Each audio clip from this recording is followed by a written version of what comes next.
Attention, ce podcast contient des traces de Stéphane Gagnon. N'écoutez pas ça avec vos enfants. Brad Martigan n'est pas un exemple à suivre pour notre jeunesse de demain. Imaginez votre enfant traumatisé, qui va devoir visiter le psychologue pour se remettre d'avoir entendu Brad. Vous avez été averti. Hola, mon ami. Hola, ¿cómo estás, mi buen corazón? Oh! Hey, ça va bien. Je suis content de t'avoir. Ouais. Ça fait une éternité, mec.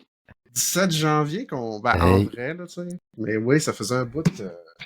Ben, j'ai eu quand même une petite dose de toi, là. J'ai écouté Factor Geek, puis j'ai appris plein de belles choses, mec. Ben oui. Je savais pas que t'aimais faire de l'équitation nue. Oui, entre autres. Ben oui, c'est ça. Avec, en faisant du gun, avec, du gun à feu. En tirant oui. du gun en même temps, En tout nu, tirant en du gun cheval. en même temps. Oui, en fumant le cigare aussi. Ça m'arrive. Non, hey, sans blague, je savais pas que t'avais joué de la guide, de la bass, tout ça. C'est hot, ça, man. Ouais. Puis, non, mais c'était le fun pour vrai, là. Une super de belle interview. Puis, Ouais. oui, j'ai un background de musicien. Ouais. Hey, moi, j'ai eu des groupes dans le temps que j'étais à Rivière-du-Loup. J'ai TP, Ben oui, ben, puis... toi, tu m'avais dit ouais. que t'avais joué de la guitare, là. Ouais, C'est ouais. hot. Ah ouais. J'ai TP. À un moment donné, il faudrait que je t'envoie les tunes de death metal qu'on a enregistrées, moi puis mon Ben à Rivière-du-Loup. Comme ça, tu pourras faire quand que je fais une intervention divine. Oh là. mon Dieu, mais oui, l'âge de death metal avec ton death metal. Ah man, ça serait parfait. Parce que mon death metal, tu sais, il est fort un peu, là, mais... Ah non, ouais, ça serait parfait, là. Ah, ouais. Ah non, c'était bien intéressant. J'ai vraiment aimé ça.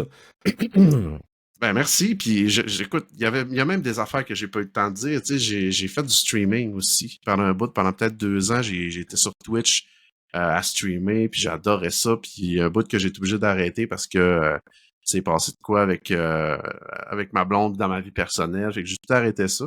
Mais j'ai commencé ma chaîne Twitch avec ma blonde, puis finalement, bon, je suis parti dans le Nord, puis quand je suis revenu, bon, c'était dit qu'on allait peut-être recommencer, puis finalement, j'ai fait du podcasting. C'est encore mieux. Ben oui. Ben, il n'y a rien qui arrive pour rien. Il faut Exactement. essayer 100 000 affaires pour trouver ce qu'on veut faire. Dans le dernier épisode, Vince... Oh, tiens, le André! Joker qui arrive. Je veux l'entendre. Hey, salut. Oh, hey, t'as-tu vu ça, le son? sonne. Hey, check. Crispy! Hey, ça Check sonne ça, bien. Si check t'avais une belle voix, ça serait hot, là. C'est de valeur Wow. que t'aies une voix bizarre. C'est ce qui est. il va te ramasser notre Joker claveillant encore, check bien. Non, mais Ouais. sans joke, toi, Vince, dans le dernier épisode, là, ton son était plus bas. Je sais pas pourquoi. J'ai tout arrangé ça au montage, comme tu as vu, je suis un pro. Mais ouais, ton son Ben, était c'est plus ça. bas. C'était juste pour voir si t'étais capable de travailler un peu, là, mais... Ouais. Ouais. C'est toujours... Ça me prend toujours autant pas de temps. Hey, André, je suis content de te voir. Ben, moi Salut, aussi. comment il va, le beau André? Ben, ça va bien, toi? Ben oui, j'ai hâte de t'introduire en tant que... J'ai hâte de t'introduire. Oh, mon Dieu. En ça tant que, commence. membre, Ben, j'ai tout ce qu'il faut. membre, introduire. T'as tout ce qu'il faut? Nice. Oh! Parlant de tout ce le qu'il parrain. faut. Fantastique Tabarnak, fort. qu'il est beau. Ah ouais, les Fantastic Four, oui. Salut. Monsieur Brad Martigan dans ma bouche. Ouais, là, faut que tu t'ajustes parce qu'on est sur un logiciel de qualité. D'ailleurs, si jamais t'aimes ça. Si, check-moi Même ça, si- tabarnak, tout est croche. Même si t'es Ah bien ouais, non, ça, cadré... c'est pas le logiciel, là. Ça, c'est ta caméra. c'est ton partiel qui est croche. Quand tu vois va y le aller, va y aller te le péter le partiel, Vincent Rioux, mon tabarnak. Ça sera pas Ah, bon, c'est déjà merci, bon. à soir. Tout ça, c'est bon. Tout ça, c'est excellent. Les gars, on a un torieux de binouche, de gros show à faire. Fait que la manière que ça va fonctionner, Vince, là, tu me disais, bon, à peu près tout le monde va avoir une couple de sujets, sauf quelques personnes. Répète-moi Ben, ça. Là, moi, je veux qu'on garde 3 jeux, 3 BD, là, pour pas que ça dure 4 heures. Pour que Stéphane ne s'endorme pas devant nous. Mais sinon, moi, je fais pas de jeu à soir. Je vais faire le fou du roi, là. Je vais dire 2-3 niaiseries. Puis notre André, qui devient officiellement notre Joker, ça va être le Joker. Toi, André, c'est pas compliqué. Tu vas être là à tous les épisodes. Tu dis pas un mot, tu bouges pas. Puis quand on dit Joker, t'embarques. Ah, c'est ça, exactement. Okay, Je te laisse ma portion jeu, puis je vais embarquer pour la portion BD. Je vais vous raconter une belle histoire. C'est bon, ça. Aussi, moi, j'ai un jeu, je vais avoir le même jeu que Stéphane. Toi, Steph, à soir, tu parles-tu de Moonscars aussi? Ouais, on peut en parler un peu. Excellent. J'avais 5 indies parce que Fred disait que je jouais pas des indies, c'est que j'en ai 5. Moi aussi, je disais ça aussi, mais là, si on veut pas recommencer à apprendre à marcher en sortant d'ici à la fin de la soirée, là, on va y aller comment assez rondement. Puis Steph, tu veux pas nous parler un petit peu de ton sur-like québécois? Ouais, mais sûr, je vais y aller vite fait là, sur peu. quelques, mettons, indies que j'ai faites, là. Ça fait que, okay. Tu sais, je rentrerai pas dans les détails à rien, là. Ça va être bien rapide, pareil. Fait que, moi, je vais y aller. Parfait. On garde des surprises pour tout le monde. Fait que les gars, on a vraiment un bon show. Mon beau Stéphane. Nous autres, on met les intros live. Fait que ça veut dire pendant l'intro, tu fermes ta gueule. Sinon, il faut recommencer, puis c'est compliqué. Hey, puis à la fin, les gars, raccrochez pas à la vitesse lumière, comme tu fais d'habitude, Steph, parce que là, le logiciel, faut qu'il ait le temps d'uploader. Ça prend un gros total de 5 secondes. 1h30. C'est ça, on fait un autre podcast pendant qu'on upload, puis on le met sur notre Patreon. C'était pas des députés, c'était plus des putes. OK. Ben oui. Ouais. C'est bon. Parfait. Les gars, vous êtes prêts à commencer ça? Parce que on a notre petit show. Ça part dans 3, 2, 1...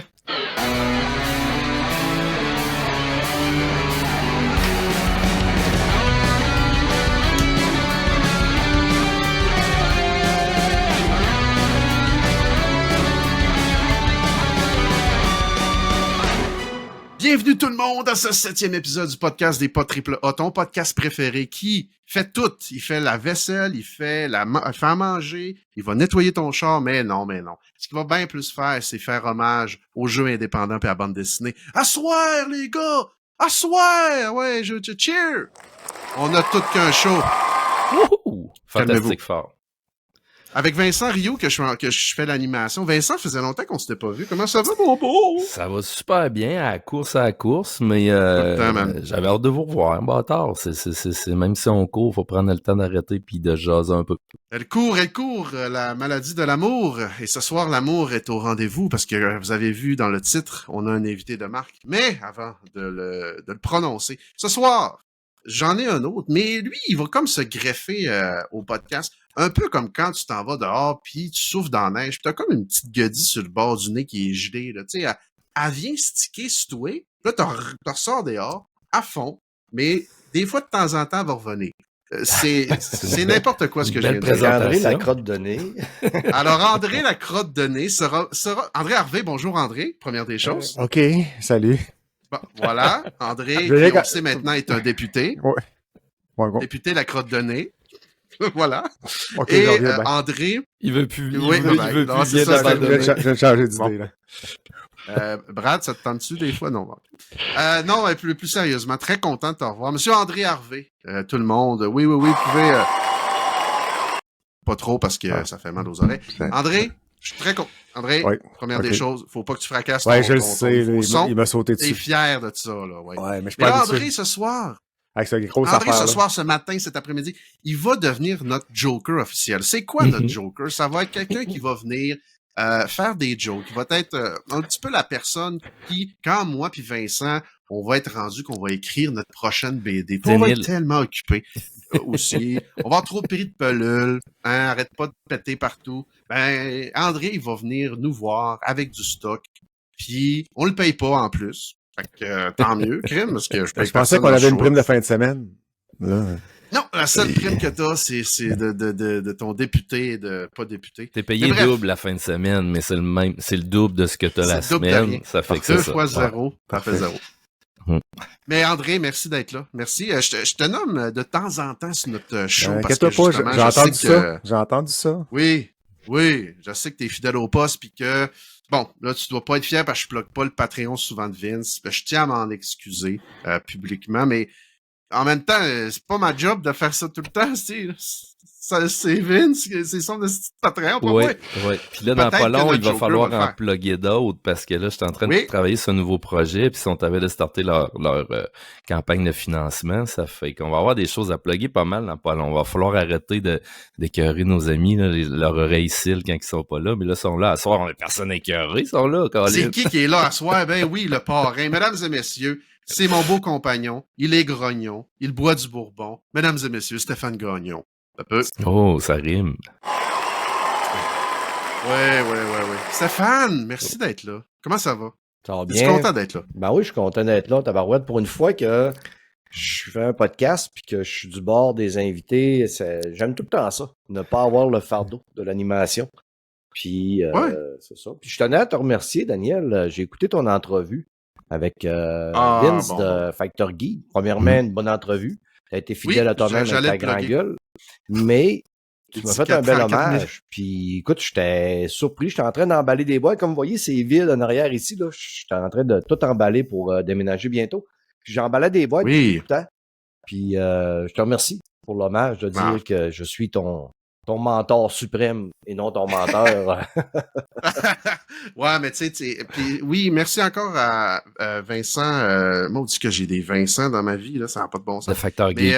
Factor Geek, qui, oui, une belle interview, j'ai vraiment aimé ça, faire ça. Puis, ben, tout ce que j'ai dit là-dedans est réel. Puis, c'est juste mon univers que je vous ai présenté. Puis, ce serait de mentir de dire que tu m'influences pas beaucoup, positivement, bien sûr. Tu sais, on s'agace bien gros, mais ouais, t'es dans la dernière année, t'es pas mal la personne que je trouve la plus intègre dans tout ce milieu-là. Une personne qui essaye pas de jouer une petite game de petite têteux. T'as toujours été toi-même. Puis c'est l'affaire que j'admire le plus maintenant aujourd'hui, l'intégrité. Je trouve ça rare. Fait que je te l'envoie encore, mon chum.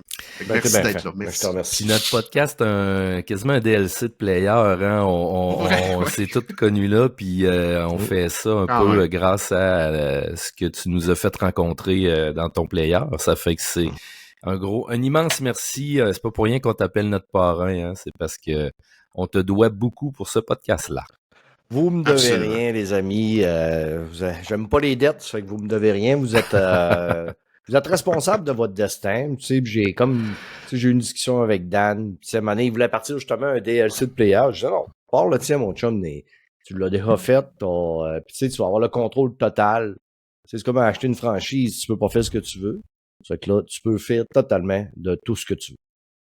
Ah oui, je peux même faire ça. Le podcast est... C'est malade.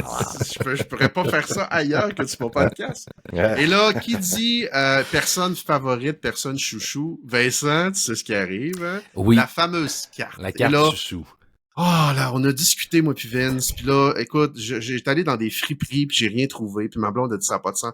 Fait que là, pour une fois, dans cette chiche de show-là, ma carte chouchou, je l'ai travaillée, puis elle est à toi, Brad, je te la montre dès maintenant. Ta carte chouchou, puis vous allez être surpris. Oh! Ben oui, c'est ma copie physique PS4 de Bloodborne.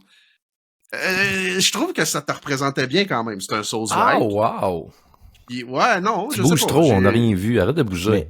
Mais ça, là, cette carte-là, est-ce que tu me l'envoies pour que je la garde tout le temps?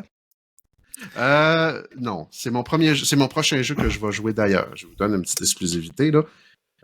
Puis check, j'ai même une pub d'Until Dawn dedans, là. C'est quand même, pour jouer, D'après moi, le CD, là, il y a le trou dans le milieu, là. Tu mettras tes deux doigts comme ça. Dans le trou. Tu vas rigoler. Oui, ok, c'est bon. On va avoir un petit monsieur avec, un monsieur de dos avec une bonne bisoune, bien sûr. Non, c'est pas une bisoune. Tu mets tes deux doigts, puis il faut que ça fasse la craque. Ça fait que ça fait plus... Ça fait plus gars du village. C'est une paire de fesses. Ouais. Le gars du village avec la paire de fesses. D'après moi, Dan, tu vas être le dernier à jouer à ce jeu-là physique parce que dans 2-3 jours, il devrait sortir la version HD remake. Ben oui. C'est beau de rêver, Monsieur Rio. Ouais. mais même si je sors la version HD, moi, c'est... En fait, je vais le dire tantôt dans la prochaine section là, qui s'en vient bientôt. Là, j'ai comme une petite addiction qui vient d'apparaître dans ma vie sur ce genre de jeu-là. Là, je suis en train de magasiner. J'ai demandé à ma blonde cette semaine, j'ai regardé, j'ai dit, je peux-tu m'acheter Elden Ring? C'est vraiment vrai ce que je vous dis là. J'ai dit, je veux m'acheter Elden Ring. Elle a dit, non, c'est pas un triple A. T'as raison. C'est un triple A. T'as pas le droit. Ouais, c'est ça. J'ai pas le droit, malheureusement. Mais la seule affaire, Daniel, là, pour Bloodborne, là. Oui. 30 frames secondes, je l'ai réinstallé dans mon PS5 un jour et je l'ai refermé aussi vite. Malheureusement, l'image que j'avais de ce jeu-là, une fois que je l'ai mis dans mon PS5, très dur à jouer. Ouais, mais Dan, il joue à Switch, hein, les gars. C'est correct. Bon, c'est bon. Il va trouver ça vraiment beau. Sekiro dans en même temps, là, Mais es-tu plus. Sekiro, es-tu sorti sur PS5? Y a-tu une version PS5? Non, mais je pense qu'il est 60 FPS pareil. Ouais. Parce que, ouais, lui, ouais, ok. Sekiro, c'est le Soul. J'ai commencé par ça. Monde d'après moi. C'est mon premier Soul-like. J'ai commencé par ça. Ah non, tu... Ok. Ah, t'es un vrai. Tu m'impressionnes. Parce que sinon, mon autre choix, moi, c'était Elden Ring, puis je trouvais que c'était une belle porte d'entrée. Quoique Demon's Soul est installé aussi sur ma console. Mais bref. Le remake de Demon's Soul est excellent, mais très beau aussi. Ouais. C'est un beau départ, ça. La version PS5 Pro est hallucinante. Oh. Ouais, c'est vrai, tu l'avais essayé avec ta PS5 Pro, toi. Vraiment, ça doit y rendre justice. Puis c'est un jeu que j'ai beaucoup aimé quand même du temps de sa sortie. Je l'avais joué, je l'ai jamais fini parce que je l'ai vendu, parce que je n'avais pas besoin de savoir cette histoire-là. C'est personnel. Les gars, on pourrait en parler pendant des heures, mais pourquoi pas aller justement dans la section indie puis en parler, parce que ce soir, nous avons un spécial Souls-like. Je l'ai pas annoncé dans l'avant-show, mais c'est ce qui nous attend. Donc, on y va tout de go. Faut juste que je pogne la bonne transition, mais oui!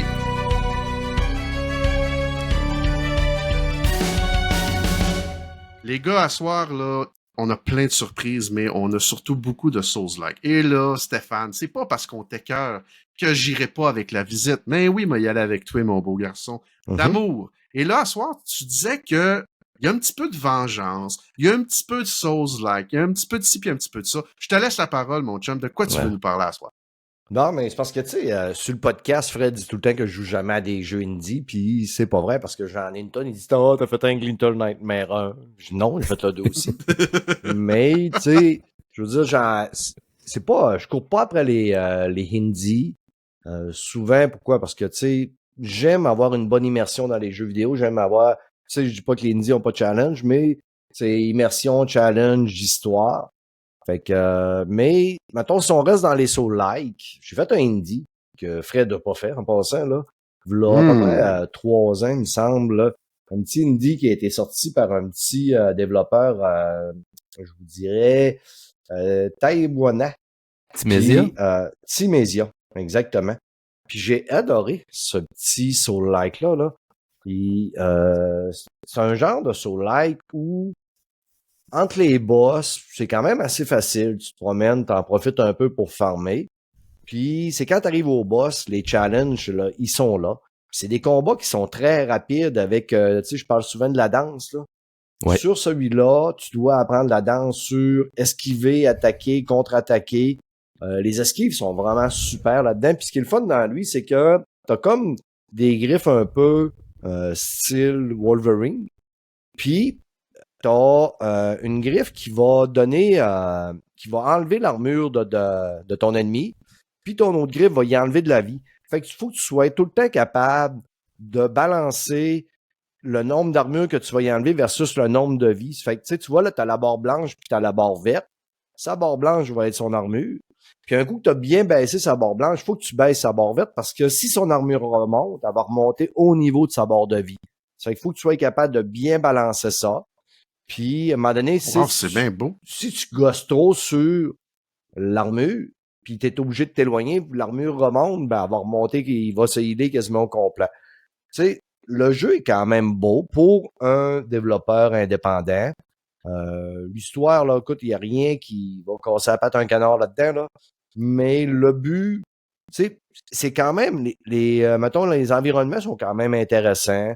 On va avoir un peu pas de platforming, là, mais tu vas avoir des environnements plutôt banals. On fait le tour quand même assez rapidement, mais il offre un super bon challenge. Puis les derniers boss, là, écoute, sont dignes de des boss de voyons pas de Soul-like. Elden Ring. Et Elden Ring. Ben, le From Software que je voulais dire. Ouais. Puis même, tu sais, si je compare le DLC qu'on a eu, Shadow of the Earth Tree, l'année passée, où ce que j'ai vraiment sacré sur les boss, puis je les ai trouvés vraiment à chier. Ouais, les boss du DLC étaient mal équilibrés comparé à toute leur dans stock. Celui-là, j'ai trouvé qu'il y avait une belle équilibre. Les boss de ça, ils m'ont fait penser un peu, tu sais, comme Lies of P. C'en est un jeu indépendant, c'est un autre sur like que j'ai fait, puis que j'ai capoté sur ce jeu-là. Mon Dieu que j'ai aimé ça. Tu sais, il y a des boss, comme le dernier boss qui est vraiment très, très, très dur, la marionnette. Tu sais, dans votre podcast, vous passez souvent la cote. que je suis excellent dans les jeux vidéo, là. Mais tu sais, sur le podcast, parce que là, c'est sorti hors contexte, ça, sur le podcast, c'est de l'ironie, parce que je suis pas bon dans les Souls-like. Je suis persévérant et j'ai une hostie de tête de cochon. C'est hargneux. Ouais. Non, je suis pas hargneux. C'est que le jeu, j'aime quand le combat il est le fun, ça me dérange pas de le recommencer 20 fois, tu sais. Monsieur Vincent Rioux, qui a beaucoup d'humilité, s'est vanté aujourd'hui qu'il avait passé le boss le deuxième boss du démo de je sais même pas de Kazan. J'ai dit, j'ai passé 2 soirs de ça me casser les dents. Moi, je suis rentré, je l'ai fait one shot, mais c'est même pas rendu compte que je sais même pas de quel boss tu parles. C'est à moi de parler, là. C'est moi qui parle. Je suis même pas mort une fois. Pouvez-vous couper son micro, s'il vous plaît, à la régie? Non, c'est lui c'est lui copropriétaire. Je suis pas bon. Il faut que je me concentre, il faut que je prenne mon temps. Je meurs à nombre de fois incalculable. Et je farme comme un cochon, mais j'aime tellement ça, ces jeux-là. Là. Fait que, c'est ça. Timésia, bon petit Soul-like, indépendant. Il y a Hellpoint que j'ai découvert dernièrement aussi. C'est fait par un développeur québécois, Cradle Game. Je suis vraiment tombé en amour au début avec ce Soul-like-là. Ça se passe dans l'espace, dans une station spatiale. Il y a un gameplay beaucoup très, très From Software. Style avec bouclier, une épée, tout ça. C'est qu'à un moment donné, le jeu est hyper labyrinthique. Il est très labyrinthique. Hein? Oui, puis à un moment donné, tu vires tellement en rond que tu finis par te lasser. Puis l'ambiance, au début, je l'aimais beaucoup, mais à un moment donné, l'ambiance est très sombre, très noire. Puis je me suis comme tanné. Je l'ai mis de côté. Je dis pas que je le finirai pas, mais on a des beaux combats quand même. Je dirais que, mettons, là, si je le compare à un Lies of P, un Timésia, il va arriver derrière. Puis mention honorable aussi à Steel Rising. Steel Rising, moi, je suis un grand défenseur de ce Soul-like-là, qui est différent dans la manière de son gameplay. Souvent, des gens vont dire « Ah, mais tu sais, ceux qui sont habitués au gameplay d'un From Software arrivent là-dedans, se sentent perdus un petit peu. Mais dépendamment de ce que tu vas équiper sur ton Android, ton automate plutôt, ben tu vas pouvoir quand même avoir un gameplay beaucoup plus lourd, plus tank un peu, ou un gameplay hyper rapide, mais la danse est vraiment tripante. Puis l'histoire est le fun dans Steel Rising. Une bonne histoire sur la Révolution française. Encore un autre style de jeu que si tu fais pas les quêtes à tel moment où tu vas pas faire telle affaire, tu vas pas parler à des gens, tu peux manquer des bouts d'histoire. Ça fait que, tu sais, on cherche beaucoup, on revient sur nos pas, mais le gameplay, vraiment, ça coche le Steel Rising. C'est tous des beaux petits Soul-like indie que je peux vous recommander. Steph, pour rebondir là-dessus, là, si t'as trippé sur ces 3 jeux-là, Bleak Fate, là, c'est ton prochain, là, quand t'auras un petit 20 heures à mettre sur un Souls Indie. C'est exactement tout ce que tu viens de dire, ça résumerait à peu près tout ça. T'as des boss qui sont jouissifs, hyper bien équilibrés, la danse est parfaite. Une fois que tu l'as catché, la danse, tu peux quasiment les faire sans te faire toucher. Autant qu'au début, t'es même pas capable de toffer 3 secondes. Là. Bon, maintenant, après une dizaine de runs, tu fais « Wow, ok, j'ai tout catché. » Là, tu rentres, puis tu tripes, t'es capable de les battre facilement. Il y a jamais de malaise, un peu comme dans le DLC d'Elden Ring, où que justement, il y avait des boss rush, que tu comprenais même pas ce qui se passait, t'avais même pas le temps de rentrer dans la zone. T'sais, la danse est parfaite. C'est juste comme tu disais, on dirait que ces indies-là, des fois, ils ont un petit peu moins de budget sur le level design, puis ça devient des fois labyrinthique. Fait que c'est ça aussi que tu retrouves dans certains niveaux de Bleak Fate. Des fois, t'es perdu parce que t'as pas une immense map avec une montagne puis une cathédrale en haut qui te donne le nord ou le sud ou l'arbre, tu sais, dans Elden Ring qui te replace un peu tout le temps sur la map. Là, t'es perdu dans des labyrinthes puis des grottes puis tu sais plus trop t'es où puis ça te prend 20 minutes avant de te retrouver, là. Mais sinon, il y a des pépites dans ces Souls-là que tu ne retrouveras jamais dans Dark Souls. Juste pour vous dire, là, dans Bleak Fate, il m'a fait penser énormément à Timésia. Moi, je l'ai fini, là, la dernière fois quand j'avais parlé, j'avais pas fait les boss de fin. Puis les boss de fin, j'ai trippé comme un esti de malade. C'est ça qui m'a fait capoter. L'ambiance puis la musique est très différente d'un Souls aussi, fait que ça fait tout le temps du bien d'avoir une ambiance différente. Mais une petite trouvaille que j'ai trouvé bien le fun, en plus des feux que tu as dans toutes les Souls, tu as un item qui te permet de mettre un feu où que tu veux. Mais juste une fois, puis quand tu le déplaces, la shot d'avant disparaît. Fait que cet item-là, il est bien trippant quand t'es sur le bord de mourir, puis tu te dis « Ah, je vais essayer d'aller explorer cette patte-là que j'ai pas vue. » Il y a des petites trouvailles comme ça que tu as dans chaque Souls. Puis c'est ça qui est le fun, de se déboussoler en enfer des petits indies, même s'ils sont plus carrés, puis que le gameplay, des fois, est un peu moins bien poli, là. Ça reste le fun d'aller explorer ces Souls-là, pareil. Mais tu sais, Vincent, ton jeu, il se trouve sur quelle plateforme? PlayStation, évidemment, mais... Oui, Blade Fate, c'est un jeu de PC. C'est 4 gars qui ont travaillé pendant 7 ans. Ils ont tout fait tout seuls. Puis, ils l'ont sorti, là, 2-3 mois sur PlayStation. PlayStation 5. Ouais. Ouais. Je viens de le voir sur PlayStation, 47$. Éventuellement, là, il va tomber dans la bibliothèque, c'est certain. Oh, il est tombé à 9$, je pense, avant Noël. Ouais. Okay. Mais tu sais, des problèmes de labyrinthe oui, là, dans ces jeux-là, là, dans les Dark Souls, on se perd à un moment donné aussi. Là. On vient qu'on vire en rond, on sait plus où on va. Puis, dans les moins bons. Dans les bons, on se perd pas. Dans Elden Ring, dans Dark Souls 1, dans Demon's Souls, on se perd pas. C'est dans le 2 qu'on commence à se perdre un peu plus. Effectivement. Puis Elden Ring, ben, ils l'ont adouci un peu, par exemple. Là. Il est plus accessible. Ouais.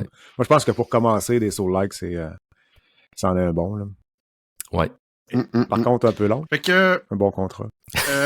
Parrain, t'avais-tu d'autres choses à ajouter là-dessus? Non, je te remercie. C'est beau? Oui. Excellent.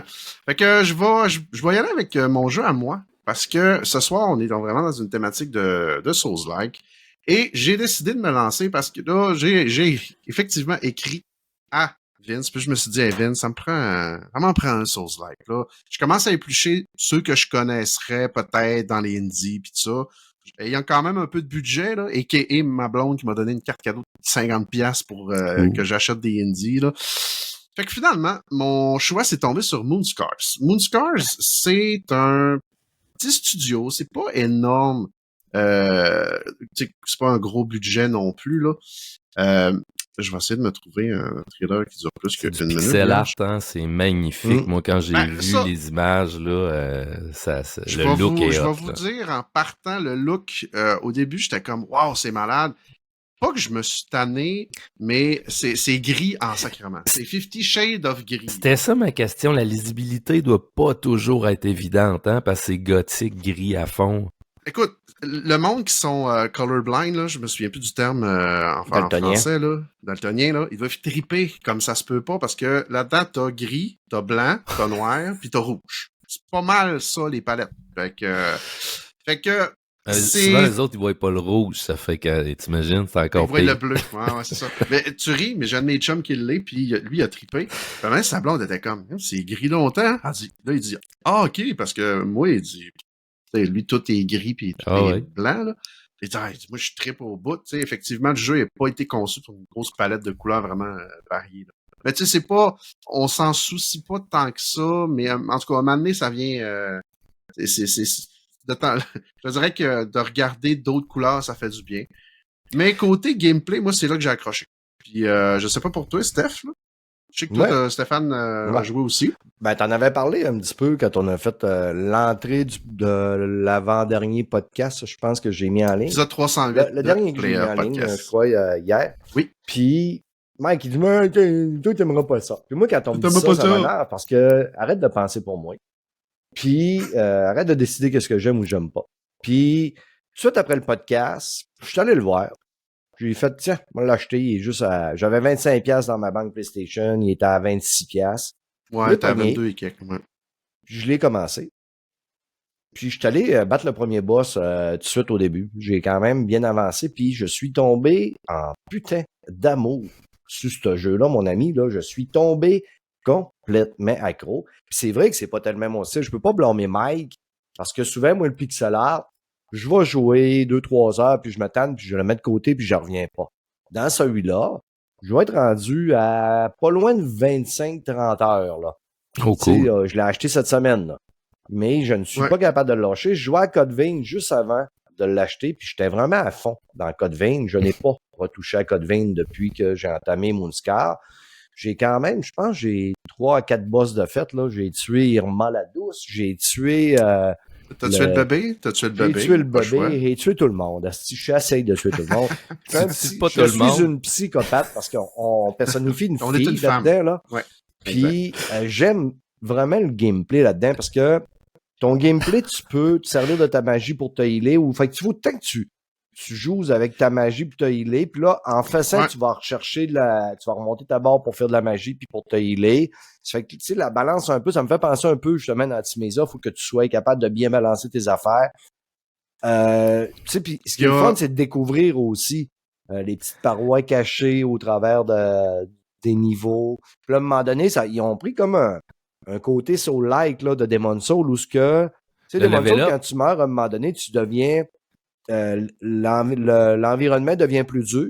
Ils appellent ça la lune rouge parce que tu joues tout le temps sous la lune.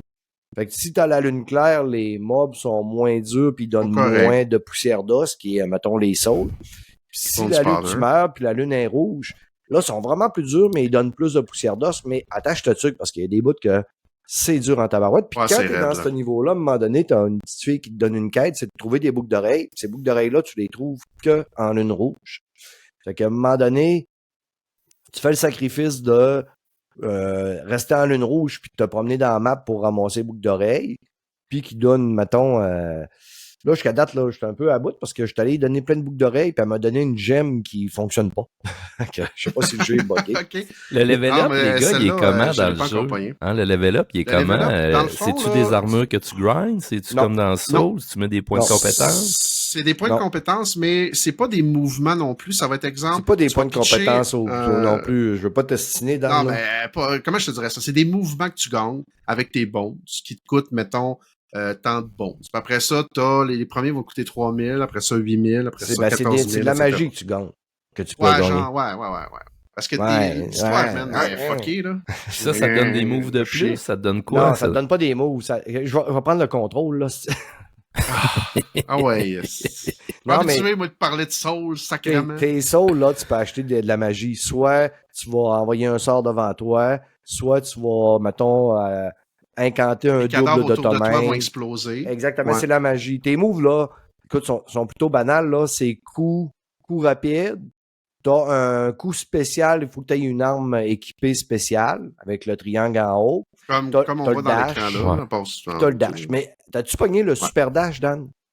Non, j'ai pogné le double dash, par exemple. Ouais. 1-2. Ouais, ça, c'est la petite gemme, là. Ouais, c'est mais à un moment donné, quand tu vas battre Irma, tu vas pogner le C'est ça ma question, Dan. T'as-tu réussi dash à battre le premier boss, Dan? Ben oui, j'ai des one-shot. Pour vrai, j'ai des one-shot. Le bébé, ça m'a pris un peu plus de temps, jusqu'à temps que j'allume que j'étais dans une lune de sang. Je l'ai tué, mais j'ai eu plus de bones à cause de ça, plus de bone powder à cause de ça.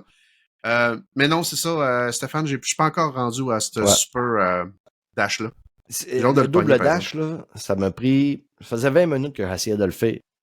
Puis il disait, paye sur ton piton pour te dasher, puis tiens-les, puis ça marchait pas. Puis, je suis allé lire, écoute, sur Reddit. J'ai fini par trouver comment le faire. Puis, c'est vraiment de la merde quand même. Ça, là, c'est le seul bémol du jeu, c'est le double dash. Puis, il y a des fois, il faut que tu en fasses un. Ça marche pas, tu tombes en bas, faut que tu remontes. Tu l'essayes, tu tombes en bas, faut que tu remontes. Puis là, tu réussis. Mais là, il te demande d'en faire un deuxième. Là, tu retombes en bas, faut que tu refasses le tour. À soir, là, à un moment donné, là, j'ai passé au moins 20-25 minutes à... Puis là, à un moment donné, si tu meurs en haut, tu reviens en bas, faut que tu commences. Fait que là, tu rates ton super dash. Puis ça m'a tu peux pas changer tes boutons puis avoir un système plus facile. C'est pas une question de boutons, c'est une question de... Non, c'est timing puis de... Tu sais, parce que là, tu pourrais pas dire... dasher vraiment vite, puis tu peux le faire lever dans les airs. Mais des fois, on dirait que ça marche pas. Fait qu'il va s'écraser par terre comme un avion. Puis c'est un chiant.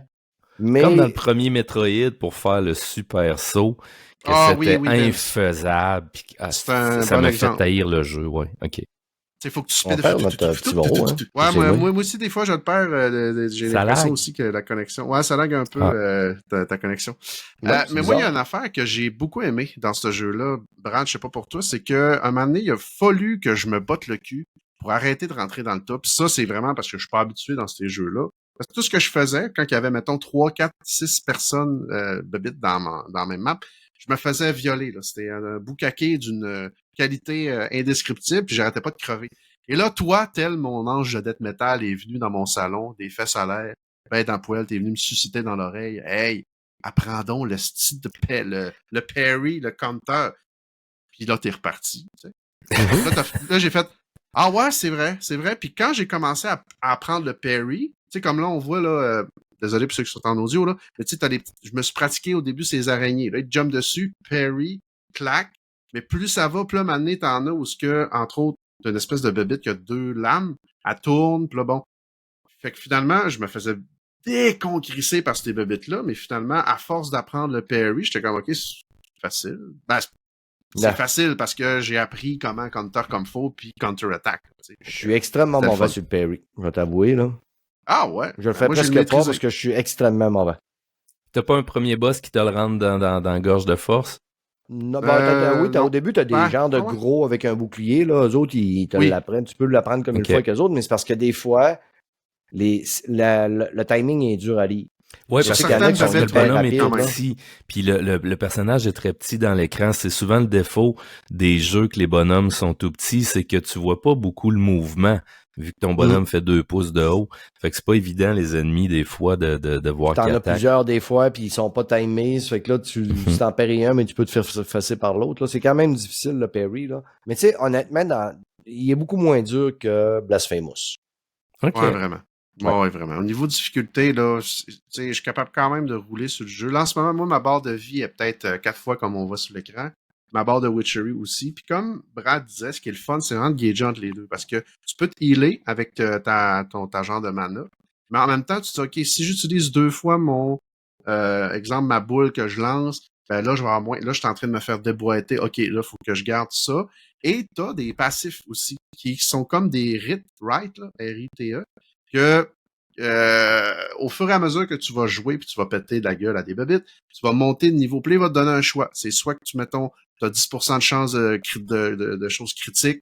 Ta Witchery, qui est comme ta magie, te coûte moins cher. Quand tu te heals, tu vas te healer plus, mais tu le perds tout quand tu meurs. Fait que là, après ça, tu recommences. Mais après, tu sais, c'est jamais vraiment pareil aussi. Fait que tu sais, les runs sont.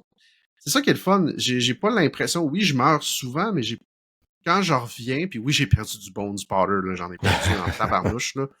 J'étais en tout cas, j'étais pas super content. 50 000, là. Ouais. Mais ça, il faut l'accepter d'un soul, c'est pas grave. Quand tu pars en exploration... Il est rendu à ce stade-là, c'est là que je me dis, OK, là, il faut que j'apprenne mon environnement. Il faut que j'aille voir les bébites, il faut que j'apprenne comment gérer mes counters, mes parries, puis après ça, rendu au boss, OK, là, ça va mieux. Mais c'est le fun aussi de se promener dans ce monde-là. L'histoire, OK? Toi ici, t'es arrivé. C'était ça ma question, les gars. C'était ça l'histoire. Parce que là, j'essaie de comprendre. Dans le fond, on est une femme qui essaie de trouver le sculpteur. Le sculpteur qui est comme là, on est fait en des bonhommes en clé. J'ai pas trop compris. Je t'arrête tout de suite. Dans Soul Light, il n'y a jamais rien à comprendre, là. C'est ça qui est, c'est ça. L'ange de Death Metal, il est venu dans mon salon, il était flambant nu, il m'a fait à jouer un peu. Il est arrivé dans ma bouche, il a fait, on s'en calisse. L'as-tu mis en anglais ou en français? Je l'ai mis en anglais. Ouais, si tu l'aurais mis en français, t'aurais peut-être compris l'histoire. Moi, je l'ai compris. Peut-être. Tu l'as compris? Moi, j'ai rien. Pour vrai, en anglais, je comprenais rien. Tu parles à des chats. Je comprenais rien en anglais. Je l'ai mis en français, puis... Es-tu capable de m'expliquer vite, mettons? Ouais, c'est un genre de sculpteur que le roi l'a mandaté pour... il crée une genre d'armée, puis lui, il s'est mis à créer des aides d'argile. Puis au fur et à mesure qu'il a créé des aides d'argile, ben il a commencé à comme trahir le roi. Il a pris 4 bébés qui en a fait des copies en argile, puis ça, c'était la troupe d'élite, qui était comme des psychopathes, là. Puis au fur et à mesure de l'histoire, on va se rendre compte que Irma, la grise qu'on personnifie, c'est elle qui a tué pratiquement tout le monde. Puis là, tu te promènes, tu recommences à tuer tout le monde pour apprendre un peu plus de ton histoire. Puis tu ramasses des mémoires que tu vas aller porter à une genre de vendeuse. Elle est comme, tu sais, elle qui a le chapeau dans Elden Ring, là. Oui, la genre de sorcière blanche. On dirait une paysanne avec une robe que tu vas parler. Ouais, tu as le même chapeau que dans Elden Ring, là, puis là, t'as comme un hub où tu vas aller, qui va avoir ton sculpteur, un chat, puis elle. Puis là, quand tu vas y apporter les mémoires, ben elle va t'expliquer l'histoire au fur et à mesure, là. Ouais. J'ai ri beaucoup parce que j'ai entendu à plusieurs reprises, Steph, il a commencé en disant, moi, je tue tout le monde, puis le rôle d'un soul, c'est tout le temps un peu ça, de tuer tout le monde, puis ça me fait très rire parce que pour introduire André dans la discussion, c'est le gars le plus drôle d'un soul, il tue tout le monde. Puis là, les premiers souls qu'on a fait ensemble, je disais, t'as-tu parlé à tel vendeur? Ben non, moi, je l'ai tué. Chris, arrête de tuer tout le monde. Des fois, il faut que tu parles au monde. Il jouait les premiers Souls qu'il faisait, il les faisait comme un shooter. Là. Moi, je l'appelais mon troll. Ah, tu m'appelles encore de même? Moi, il t'a arrêté hier. Je me souviens des Demon's Souls quand t'essayais de buter, mettons, le gars qui parlait. Man, il était intuable. Là, il avait une armure 4 fois comme la tienne. Puis comment tu faisais? Tu passais 1 heure de temps à dodger. Mais tu peux toutes les tuer. Ouais, ça, je le sais, mais... Après ça, t'as plus rien, non? Okay. Ben, dans Elden Ring, il fallait même que tu les tues, les vendeurs. Tu ramassais leurs perles.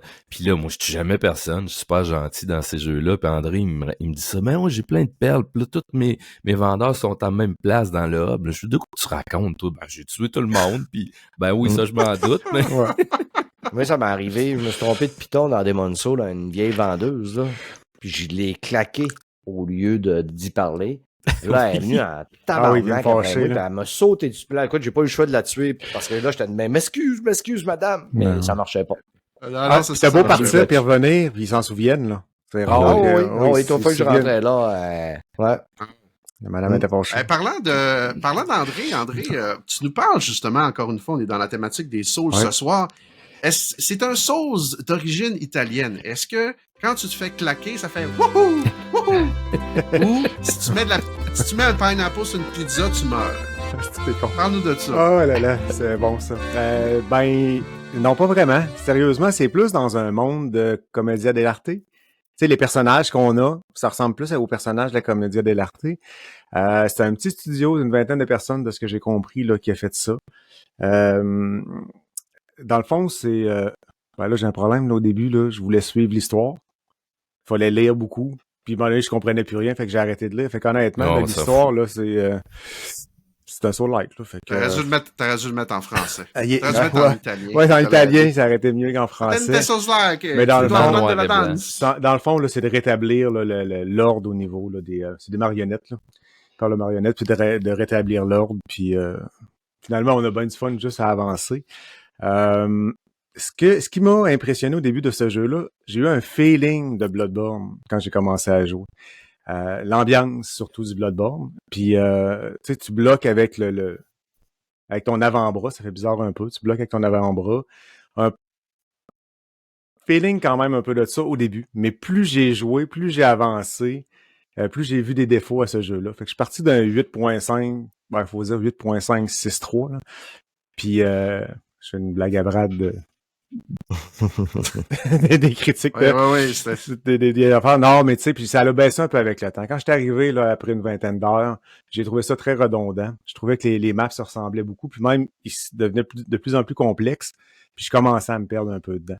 Mais en termes de richesse, ça me faisait penser quand même à un vrai Dark Souls, en termes d'armes, en termes de magie que tu peux accumuler, de pierres que tu accumules, updater tes affaires. Puis même à la fin, ils sont très généreux. Tu es capable de te monter plusieurs armes. C'est un mélange t'es magicien en même temps que t'es un guerrier. Tu as toujours une espèce de 4 magies que faut que tu accumules d'énergie pour pouvoir lancer ces sorts-là. Puis t'en as en quantité qu'à un moment donné, tu sais même plus quoi faire avec. Là. T'en as tellement que tu sais même plus si ça vaut la peine de l'essayer ou pas. Puis des fois, ça fait un peu ça dans Soul-like aussi. Tu deviens que t'as tellement d'épées de choix que t'as pas le goût de perdre de temps nécessairement à en essayer. T'oses jamais tout essayer non plus parce qu'il y a des items qui vont faire des malus de fou, là, qui vont doubler la force des ennemis, des trucs comme ça. Puis comme rien, il faut l'expliquer. T'oses pas boire toutes les potions que tu trouves au fur et à mesure que tu les trouves, là. Ça, c'est un défaut des Soul-like aussi, je trouve. Pas beaucoup d'explications de la potion. Des fois, tu lis, tu dis, OK, ça va me donner un plus, mais tu sais pas un plus combien quand t'apprends. Fait que oui, on le voit là en dessous de la barre jaune, là. Tu sais, quand t'as des pouvoirs qui apparaissent, ils vont être là, mais ça donne-tu plus 5, plus 20? Ça dure. T'sais, on sait pas trop combien de temps que ça dure. Fait que j'ai fini avec une bonne quantité de potions. Les boss, ils sont pas égales. Autant qu'ils peuvent être excessivement faciles, autant qu'ils peuvent être très, très durs.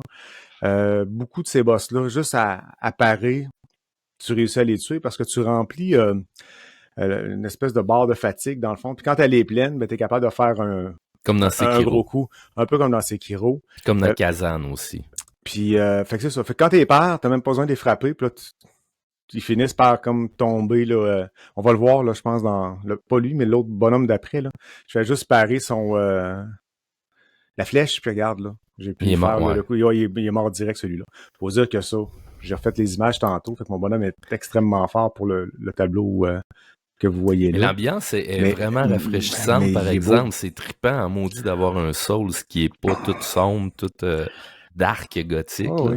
Regarde là la statue en arrière. Il y a un peu de magie. Ça, ils l'ont pas assez exploité, je trouve, dans ce jeu-là. Mais ça vient changer ton environnement quand tu actives ça. Puis regarde la statue en arrière, elle va changer de forme. Fait qu'il faut que tu la changes de forme. Oui, c'est intéressant. Puis ils l'ont utilisé un peu plus au début, vers la fin, ils l'utilisent un peu moins. Ça, j'ai trouvé ça intéressant. Fait que c'est un jeu le fun. J'ai l'impression que ce genre de jeu-là, tu sais, au niveau, on va dire 2A, parfois, c'est peut-être ça le problème, c'est que si jamais, je sais pas si tu l'as fini ou s'il va y avoir une suite, c'est le genre de jeu que s'il y a une suite, ils vont vraiment probablement soit avoir appris 2 erreurs, un petit peu plus de budget, puis là, ça va être plus peaufiné parce que mais en tout cas, vite de même, ça a vraiment de l'air beau. Là, le level design est quand même fait penser à des bons Dark Souls. Là. Il y a des boucles un peu partout, puis des feux. Des fois, tu fais crime, je n'aurais besoin d'un, tu l'as pas tout de suite. Des fois, tu en as deux de collés, ou presque. Le design. Mais c'est normal, ça. On voit ça dans à peu près ce type de jeu-là. Fait que non, il est quand même pas pire. Mais je dirais les boss vers la fin, pas les boss, les personnages qu'on rencontre, les monstres, à la fin, c'est toujours sensiblement les mêmes qui reviennent, mais ils augmentent la densité. Fait que le dernier, il m'a pris une trentaine d'heures à faire. Les 10 dernières heures, je commençais à trouver ça redondant un peu. Mais super beau, super intéressant. Là, essayez ça. Toi, Brad, je sais que tu l'as-tu essayé? Tu l'as Parrain, es-tu parti? Tu disparu? Ouais, j'ai l'impression que Parrain nous a quittés pour d'autres cieux. Il y a peut-être eu un petit bug Internet. On va quand même continuer. Il s'est peut-être senti un peu... Il est allé l'acheter. Non, mais ils en ont parlé, la player, la semaine passée, là, si je me trompe pas. Là, j'ai entendu une critique, j'en ai entendu parler. Il avait même dit que c'était fait par des Italiens qui restent en Italie. OK. Ouais, c'est... Ah, ouais. Wow! Ça, c'est assez impressionnant.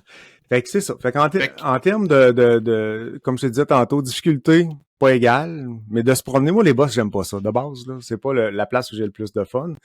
Ah oui, puis il y a quelque chose d'intéressant. Quand tu arrives avec un boss, que ça fait une demi-heure, 45 minutes que tu es tanné de faire, ben, tu peux aller dans le menu, tu vas mettre ça en scénario, et là, tu vas battre le boss en 10 coups. Ah, c'est ça que j'ai entendu. Fait que ça, là, honnêtement... C'est là que je me suis fait traiter hein? Parce que, Dan Vaillancourt, il aimerait ça. Parce que Dan va pouvoir jouer. Tu sais, à un moment donné, j'avais de la misère avec un boss, puis tu sais, j'étais pas capable... Puis probablement que j'avais pas les bons accessoires. Ah oui, il y a ça d'intéressant. On peut avoir 3 bonhommes différents. C'est le même personnage, mais on l'équipe de façon différente, puis on peut le changer automatiquement quand tu avances. Comme dans Lies of P que j'avais vu, je pense. Fait que t'avances, tu pèses sur ta croix, tu changes tout ton setup d'armes puis d'armure, tout le kit. Fait que ça, c'est vraiment intéressant. D'enregistrer, hein, c'est ça que tu me disais. Puis tu joues là-dedans.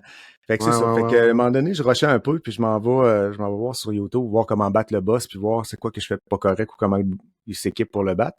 Puis le gars, il frappe dessus, puis en 10 coups, il le tue. Là, je comprends pas, puis jusqu'à temps que je découvre cette option-là, puis là, j'ai fait « OK, c'est beau, je viens de comprendre. » Le gars était pas bon, c'était parce qu'il était en mode scénario. Mais c'est ça le problème de l'appellation, c'est à la place de mettre mode easy puis mode difficile, ben ils mettent mode scénario. Fait que là, le monde se dit « Ah, il y a peut-être un mode arcade puis un mode histoire. » Fait qu'il y a beaucoup de monde qui ont starté ça en mode histoire en se disant « Je veux qu'il y ait une histoire dans le jeu, je veux écouter l'histoire. » Ouais. Mais ils se sont rendus compte après plusieurs heures qu'ils étaient en train de jouer en mode facile. Ouais, mais c'est ça. Okay. C'est la critique que j'entendais là, dans Player. Là. Il a joué un grand bout, puis il trouvait que c'était trop... Puis c'est plate. Je l'ai essayé, mais j'ai oublié de le remettre. Ben là, oui, c'est trop facile. Tu donnes 3 coups au bonhomme en avant de toi ou à la bébite, puis tu passes au travers, puis t'as plus de stress. Là. Puis ce qui est le fun dans un soul-like, c'est qu'à toutes les fois que t'as trop de monde autour, trop de bébites autour, t'as peur de mourir, t'as peur de perdre tes souls ou tes poudres d'os ou peu importe. C'est ça qui rend intéressant ces jeux-là. Si tu t'enlèves stress-là, il n'y a plus de fun dans ces jeux-là. Tu roules dessus, puis rouler sur un jeu, c'est le fun 1 heure, c'est le fun 2 heures, mais tu fais pas 30 heures à rouler sur un jeu. Là. Exact. Faut que ça soit bien équilibré, puis le level up, faut qu'il soit bien équilibré. C'est souvent là qu'on décroche quand ça fait 20 heures, puis t'es trop fort, puis que tu roules sur le jeu, t'as plus de plaisir. Non, c'est sûr. Tu l'as-tu joué à Natalia, Brad? Parrain a eu de la misère avec sa connexion. C'est pour ça qu'il sonne comme s'il parlait dans une canette de Labatt 50. Le podcast des pas triplas s'excuse pour ce petit désagrément. Non, je ne l'ai pas joué parce que les commentaires que j'avais eus de Dominique sur notre podcast ne m'ont pas incité à le jouer. Ça, c'est un jeu, comme je dis, qu'à un moment donné, il va débarquer dans le PlayStation Plus, puis on va le pogner gratos. Là. Je l'essayerai à ce moment-là, mais tu sais, ça arrive trop souvent que je mets de l'argent pour un jeu que je vais jouer finalement 2-3 heures. Ça fait que puis je me rends compte en plus que quelques mois après, on l'a gratuit. Là. Merci beaucoup, André. Sérieusement, je suis très content qu'on ait ce soir eu un bon round-up là, de Souls-like. Ça donne des options hein, pour le monde qui aime les Souls-like. Puis moi, je suis content parce que là, une quinzaine d'années, on était dans l'époque shooter. Il sortait juste des shooters. Puis là, André était full heureux. Il pouvait tuer tout le monde puis avoir du bonheur. Moi, je suis plus un homme sensible. Fait que je m'ennuyais un peu dans ce temps-là. J'aime ça un shooter une fois par 6 mois, mais pas plus. Là. Puis un shooter de 5 ou 10 heures. Là. Après ça, j'ai le goût de faire d'autres choses. Là, on est dans l'époque des Souls-like. Puis c'est que je suis content. Ben, juste pour finir, te remettre Vincent comme... À ma place. Ouais, ben, ça fait 2 jours que je joue à Call of Duty pour me remettre de mon Soul-like. J'étais en thérapie, là. J'étais en train de me préparer pour mon prochain. Je m'en doutais bien. Ouais. On changera pas le gars, il va changer. On sortira pas un troll du troll. Ouais, c'est ça. Ouais, c'est ça, exactement. Fait que les gars, sur ces belles paroles, je pense qu'on va être prêt pour transitionner vers les BD. Qu'est-ce que vous en pensez? Yes. Oh yes, ça part d'être là.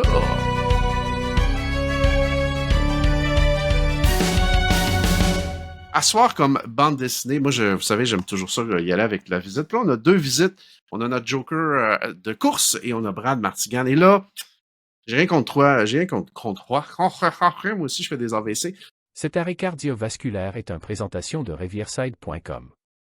Pour remplacer votre logiciel trop cher et trop pesant, va essayer gratuitement Rivierside. Si tu aimes ça et que tu voudrais t'abonner, écrivez-nous directement sur notre page Facebook ou sur notre adresse courriel et tu pourrais sauver 20% de rabais sur ton premier paiement. Mais là, Brad, là, ça fait un bout qui nous parle, qui dit des BD pis tout, pis Caroline, je peux pas, ma curiosité prend le dessus, Brad. Parle-nous d'amour, parle-nous de BD, parle-nous pas bandé, parle-nous de BD, BD, vas-y. Encore un bug audio de Stéphane Gagnon. Et en plus, je me suis trompé dans la présentation de bande dessinée. Torieux de Binouche qu'il en aura pas de facile. Merci de votre patience. C'est tellement agréable. D'abord, dans ce cas-là, on va y aller avec André, notre Joker. André, c'est moi qui fais la section BD. Que tu suis pas? Un animateur de qualité. Un animateur de A. Vas-y, toi, Dan, commence. Moi, je vais finir le show. Vais avec moi. J'ai une belle histoire, toute sentimentale. Je vais vous raconter une belle histoire avant que vous alliez vous coucher. Excellent. Dans les contrées du Nord, nul n'a jamais vu de lynx aussi grand. Normal. Kog'Guzi est un lion. Mais que fait-il si loin de ses terres? Pourquoi partage-t-il son corps avec un démon sanguinaire pourfendeur de carnivores? Au fil du périple vers le royaume au-delà des mers, accompagné de Wilt, compagnon de route qui est totalement imprévu, Kog'Guzi découvrira la vérité qui lui permettra de se retrouver et de délivrer son Qui ça, Kog'Guzi? C'est K-G-O-S-I. Kog'Guzi. Kog'Guzi. Ben, en fait, c'est un gros lion badass avec des gros muscles et une épée. Sérieusement, les gars, j'ai tombé solidement en amour. Quand mon père me racontait des histoires, ça m'a c'était intéressant. C'est exactement ce que je voulais que tu fasses. Ouais. Ben, écoute, on va continuer. Ça, c'est le DLC du podcast à la fin. Quand je vais ouvrir le Patreon, toutes mes BD, je vais les lire audio. Ils vont être disponibles en téléchargement gratuitement. C'est bon, ça. L'ogre lion, dans le fond, c'est Bessa dit qui fait ça. J'ai aucune idée c'est qui. Je sais pas si c'est américain, belge, américain. Je ne sais pas. Quel éditeur? Mais c'est éditeur Draco, D-R-A-K-O-O. C'est peut-être un espagnol, un italien, sûrement un italien. Ah, c'est peut-être un italien. Là, quand j'ouvrais la page, ça faisait Montebello, mais la pizza. Ouais, ça doit être comme le italien d'Italie, on précise. Oui, puis purement, là, mais pas de pineapple à la dessus. Et là, les gars, pour vrai, gros coup de cœur pour l'Ogre Lion. C'est une histoire, dans le fond. C'est une petite chèvre, ok, parce que chaque personnage là-dedans est un animal, ok, fait qu'au lieu d'être des humains, c'est des animaux. Puis c'est incroyablement bien dessiné, mais l'histoire dans le fond, c'est que bon, c'est un village de moines qui sont en train de chiller puis vivre leur vie. Fait qu'à un bon moment donné, ils se font attaquer par une horde d'autres animaux pas cool qui sont je pense que c'est des loups puis eux autres, c'est comme des herbivores finalement, là, mais ils font de la magie and shit. Mais là, ils se font massacrer jusqu'au dernier, jusqu'à ce que, un moment donné, la petite chèvre elle voit un lion qui s'en va pour se suicider. Sauf que là, elle le perd de vue, puis il devient comme une espèce de gros bouc badass, pas de peau, parce qu'on voit juste ses muscles, puis tout ce qu'il dit, c'est mort au carnivore! Fait que là, il dégomme tout le monde. Mais tu sais, c'est vraiment bien dessiné. Je vais essayer de vous le montrer. Désolé pour les personnes qui sont en audio. Ce passage n'est pas très audiovisuel, mais pour ceux qui sont sur YouTube, gâtez-vous. C'est de la BD animalière, ça, il y en a pas beaucoup. Il y en avait presque jamais avant. Tu sais, c'était comme juste Walt Disney qui faisait de l'animalier. Puis dans la bande dessinée franco-belge puis américaine, on n'en voyait jamais parce que le monde associait ça à BD, enfants, puis tout ça. Puis il y a eu Black Sad, il y a eu le jeu vidéo, là, je vous en parlerai un de ces quatre. Black Sad, je connais pas. Bon, c'est la plus grande BD animalière au monde. Tout le monde refusait ce gars-là. Le gars avait un dessin hallucinant, puis il n'y a aucun éditeur qui voulait l'engager parce qu'il disait « ça se vend pas de la BD animalière ». Ils ont engagé le dessinateur de Black Sad, ça s'est vendu entre 300 et 600 000 copies par année de toutes ces nouveautés. Le gars est millionnaire, il vend des milliers de livres, puis ça a été un des plus grands succès, fait que ça a ouvert la porte à plein de belles séries comme celle-là qui sont très animalières. Comme toi. C'est vraiment cool. C'est vraiment cool. Puis dans le fond, là, c'est ça, c'est que ce lion-là est comme perdu un peu là dans justement sa quête de lui-même parce qu'il y a constamment, à toutes les fois qu'il meurt, il y a une espèce de démon bouc qui vient prendre sa place. Les deux se parlent pas nécessairement, mais justement, le petit personnage, la petite chèvre, ben, c'est un peu elle qui est pognée avec les deux. Puis il y en a une qui dit le lion, en passant, c'est un tout croche, puis je parle pas avec lui. Puis là, finalement, il redevient le lion parce que dans le monde qui est, ben, il est pas capable de rester en vie. C'est une BD Souls-like comme ça, parce qu'il meurt puis il revient. Il peut pas mourir. Manus qui fait des roulades. Il fait rien que des roulades pendant 8 pages. Fait que le tome 2, ça va être 6 roulades, puis là, on continue. Mais pour vrai, c'est vraiment une bonne histoire. Il y a un petit peu d'humour, justement, il y a du sérieux, mais c'est surtout très gore. Là. Quand le bouc se fâche puis qu'il est en sacrement, là, il taille les... C'est vraiment violent. Je suis comme, wow! Mais c'est le fun. Moi, j'adore le gore déjà en partant. Mais il y a une petite touche d'humour. À un moment donné, il rencontre des souris. Puis là, tu sais, lui, il est super gros. Puis là, pourrais-tu m'aider à aller tuer lui? Ouais, pas de trouble. Il l'écrase. Puis comme, ah ouais, mais c'était pas lui, c'était l'autre. Tu sais. C'est vraiment du petit pain sans rire de même. Puis je l'ai dévoré. J'ai dévoré ça en une soirée. Ça, c'est même pas 30 minutes de lecture pour vrai. Puis il y a plusieurs tomes de disponibles sur celui-là. Fait que pour vrai, difficile de pas vous le recommander. J'ai vraiment eu du fun. Le premier tome, en plus, finit vraiment comme super cliffhanger. On donne le goût de savoir ce qui se passe par après. C'est pas des one-shots. Il y en a 3, je pense. Ah, il y a plusieurs tomes. Il y en a 3, je pense. Ah, il y en a plus que 3. Ah, okay. Mais il y en a plus que 3 de ce que j'ai lu. En tout cas, à ma bibliothèque, à Alma, hein, parce qu'il n'y a pas de Voro, mais là, Glion, il en chie puis il en pleut. J'ai vu quand même pas mal de livres là-dessus. Fait que c'est définitivement une série que je vais aller continuer de lire. Et l'éditeur est français. Ah, ok. Je savais pas. Vérification. Je savais vraiment pas. Je suis vraiment une grosse douille. Donc, voici Ogre Lion. C'est un gros coup de cœur pour moi. C'est surtout si vous aimez un petit peu le médiéval, on est vraiment dans cette époque-là. Ça boit du vin et tout ça. Il y a pas de sexe. Des fois, ça arrive. Si t'en as, tant mieux. Si t'en as pas, vis avec, puis reviens-en. Mais c'est vraiment très intéressant. Super le fun. Belle histoire. Et de Spider-Man, les premières BD, les numéros 1 du Captain America, Thor. J'avais des sacs de papier d'épicerie pleines de BD quand j'étais jeune. J'aimais ça. Puis, quand je suis arrivé au secondaire, j'ai commencé à lire des Doc Savage puis des Bob Moran. Puis ça m'a j'ai comme arrêté de lire la BD parce que je trouvais les histoires pas plus profondes, mais plus élaborées. C'est que, là, à un moment donné, j'avais besoin de plus. C'est que je me suis mis à lire énormément de livres. OK? Puis j'ai complètement abandonné la BD. Par contre, j'ai emballé beaucoup de stock, là, mais j'ai pas emballé. En arrière, j'ai toute la collection pratiquement des Astérix. Puis, encore dans les dernières années, j'ai acheté les dernières. Les dernières sont quand même moins bonnes un peu, là, les dernières Astérix. Là. On dirait qu'il n'y a plus la magie. Puis le côté vraiment intelligent des premières. Le scénariste est un des scénaristes les plus intelligents de l'humour qu'il a jamais eu. Puis quand il est décédé, ça n'a plus jamais été pareil. Non, c'est ça. Toutes les dernières, là, je les ai lues, mais je les ai pas savourées.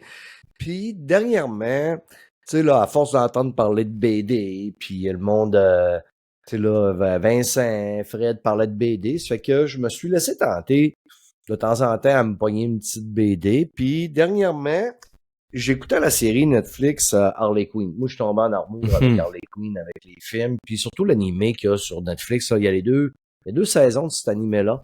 J'ai complètement capoté sur cet animé-là. Fait que l'autre jour, je me promenais, j'étais allé à l'imaginaire, puis je cherchais une BD. Au départ, je voulais prendre une BD de Batman, mais je suis tombé là-dessus, Harley Quinn solo. OK? Bon. Fait que là, feuilleté un petit peu les images.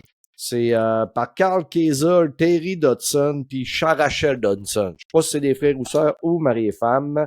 Fait qu'on va suivre justement l'histoire où Harley elle va se séparer de son beau trou de cul de Joker qui la manipule, qui la maltraite, qui essaye de la tuer, qui a fait tout le temps passer pour une moins que rien, puis elle va finir par se séparer de lui puis partir en solo. Je l'ai pas encore terminé. Je n'ai à peu près la moitié de lui, puis vu tu m'as écrit aujourd'hui, hey, on va le faire à soir finalement. Puis avec tout ce que le branle-bas de combat que j'ai eu dernièrement, j'ai pas réussi à la terminer encore, mais c'est la lecture de cabinet présentement, là. Je trouve ça bien, mais je trouve ça un peu enfantin. J'aimerais ça que ça soit un petit peu plus mature. Ça fait que, mais est-ce que c'est parce que justement les thèmes, la thématique, moins de violence peut-être un peu, on coupe un peu les coins ronds, c'est plus il va y avoir du ping paf pouf là, puis mais tu sais je trouve pas ça, je trouve ça mettons ado, tu fais lire ça à quelqu'un de 12 ans, il va aimer ça là. Mais j'ai besoin de plus que ça présentement, mais tu sais je l'aime bien quand même, les images sont belles, les dessins sont beaux, c'est super le fun. Tu sais quand même. Tu sais il y a quand même là, vous voyez mal là. Mais moi je le vois bien. Je trouve j'aime mieux l'animé présentement que sur Netflix, mais j'ai du fun quand même. Un de mes gros coups de cœur, un de mes plus bels achats des dernières années, c'est ça ici. Black Widow. Oh, je suis Black Widow. Je suis Black Widow. Ça, là, j'ai capoté là-dessus, puis je vais sûrement, il y en a sûrement d'autres, là. Ce qui est le fun dans celui-là, là. Ça, par exemple. Comment? C'est l'intégrale, c'est-tu l'intégrale? Je disais, c'est une méchante brique comme c'est une grosse brique, mais c'est plein d'histoires de Black Widow, de ses débuts, à aller jusqu'à, mettons, les dernières histoires. Ça fait que tu vas avoir beaucoup de bandes dessinées différentes, mais c'est toutes des petites portions de bandes dessinées où ce que Black Widow est apparu. Avec l'historique de Black Widow, qui l'a écrit. Fait que t'as toujours des... Tu vas avoir du style qui va être peut-être un petit peu plus vieux, mais tu vas voir justement l'évolution. C'est ça. Fait que, tu sais, au fur et à mesure, là, on va changer Gore ici en noir et blanc. Oh, wow. Fait qu'on va avoir Black Widow au fil du temps. Personnage super-héros que j'adore, là. Vous savez que, j'adore les femmes. Puis, il y avait l'autre jour, là, je pense que c'est votre dernier épisode. Je suis en tabarouette de bin de 5 piastres de boîte à clous de machine à gomme après lui parce que il m'a scrappé ma joke de jeu indie parce que ma joke c'était je vais venir ici. Puis là, ils vont dire, je vais leur dire, bon, ben, vous vouliez que je parle d'indie? Ben, j'ai fait Indiana Jones. Puis je vais vous parler d'Indiana Jones. Le plus grand. Je vous écoutais, j'étais de même le tabac. Fait que, puis après ça. Les grands esprits se rencontrent, Steph. Ouais. Puis sur le même épisode, il me scrappe Goldorak. Oh my God! Que j'ai eu en cadeau ça, c'est mature. 2 ans. Ouais. Par mon fils. J'ai capoté sur la BD. Puis il l'a bien expliqué. Si vous l'avez pas entendu au podcast précédent, allez écouter sa description. Je rentrerai pas, puis je vous ferai pas une description. Mais c'est vrai que c'est beaucoup plus mature. On a un Actarus qui est complètement adepte. puis il est déprimé, plus capable de contrôler son robot.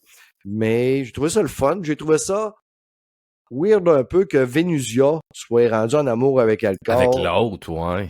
Ouais, c'est ça. Mais écoute, Actarus, c'était avec Christophe et son 15. Fait que c'est compréhensible. Il aime pas les femmes, là. Il a jamais voulu toucher à aucune femme, là. De toute façon, on va maintenant cette année, là. C'est compréhensif.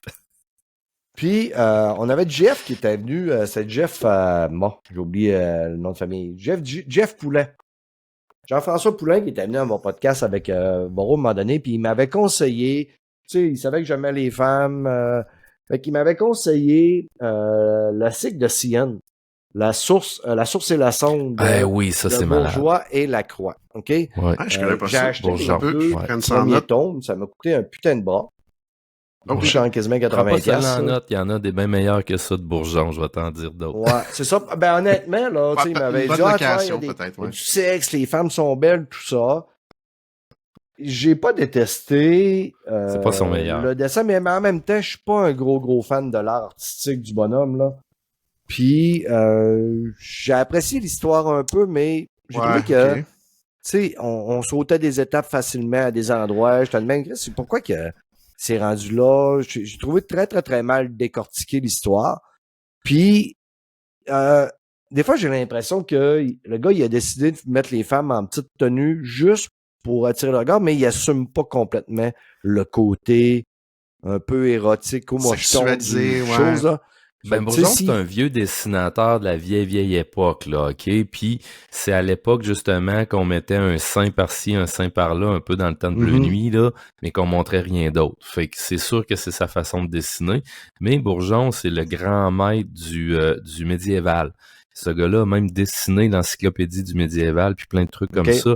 Puis, ces séries médiévales, c'est majestueux. Il a fait Les Compagnons du Crépuscule,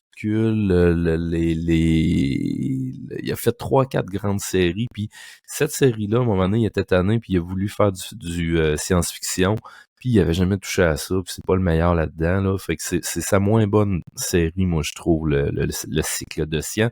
Puis il a été en procès dans cette série-là pendant des années, il a été obligé de l'arrêter pendant 7 ans, il a changé 3 fois d'éditeur. Fait que ça te scrape un peu un momentum de scénariste, là. Ben ouais. Ben, tu sais, je pense pas me rendre là, j'ai les tomes 1 et 2. Je vais lire le deuxième tome à un moment donné. Peut-être ça va m'inciter à acheter le troisième et continuer, là. Mais pour l'instant, j'étais pas, mettons, époustouflé. La dernière BD que je vais vous conseiller, les amis, c'est un BDiste québécois que j'ai découvert dernièrement. Puis, j'ai quand même très apprécié sa BD, mais le gars est prétentieux à mort. Il est suffisant. Monsieur se pense meilleur qu'un autre ça dans les a l'air que dans les Souls, il est bon en esti, par exemple. Mais il écrit des bonnes histoires avec l'agent double. Oui, monsieur. C'est tellement drôle, ça. Ça a l'air qu'il y a une suite, ça commence dans une pièce toute noire, puis il y a des bonhommes qui sortent. L'agent triple. Puis non, c'est assez gore en plus, là. Ça, c'est très... On a hâte au DLC. Là. André veut absolument que j'écrive une suite, mais je sais pas si je vais faire une suite. Non, mais sérieux, tu parlais d'écrire de l'horreur. Mais à partir de Jasmin, tu pourrais, dans un délire, et là, tu pars de là, puis tu fais n'importe quoi avec, là. Oui.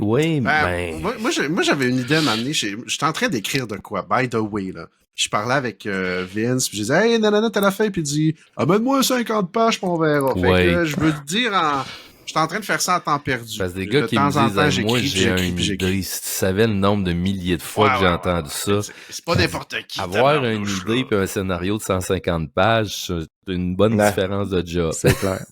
Ah, c'est sûr. Hey, Vincent, ça me fait penser. Un matin, j'ai demandé si tu venais jouer, puis tu me dis, non, je dessine, je mets de la couleur sur mes BD. J'aimerais juste savoir pourquoi des fois, parce que je sais que sur certaines BD, c'est pas toi qui as coloré, puis des fois que c'est pas toi qui as fait le scénario. C'est quoi le choix là-dedans? Ouais, non, je comprends, là, mais, tu sais, parce que je connais, il y a Mathieu, un de nos amis, là, qui a dessiné, là, sur... Ching. Mais c'est un peu ça, la vraie réponse. Ça dépend du budget pour le projet. Chaque projet est un calendrier de travail puis un budget différent. Puis quand t'as l'argent puis t'es bien payé, moi, je veux tout faire. C'est un auteur qui aime ça tout faire.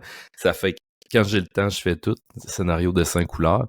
Puis quand je suis moins bien payé, je dis je fais juste le dessin ou je fais juste le scénario. Ça force l'éditeur à engager quelqu'un d'autre. Ouais. Okay. Ouais. Puis aussi, c'est souvent quand c'est des commandes qu'on appelle. Moi, quand c'est mes projets personnels, que c'est moi qui écris le scénario, c'est sûr que je veux tout faire parce que je veux contrôler le projet. C'est ça, puis qui me représente à 100%. Mais quand c'est une commande, que c'est un éditeur qui m'appelle puis qui me dit « Hey, j'ai une idée, c'est un scénario qui se passe à telle place », un peu comme Dan est en train de faire, là. À ce moment-là, j'engage souvent du monde, puis je dispatche parce que c'est des projets un peu moins... les trips sont moins là.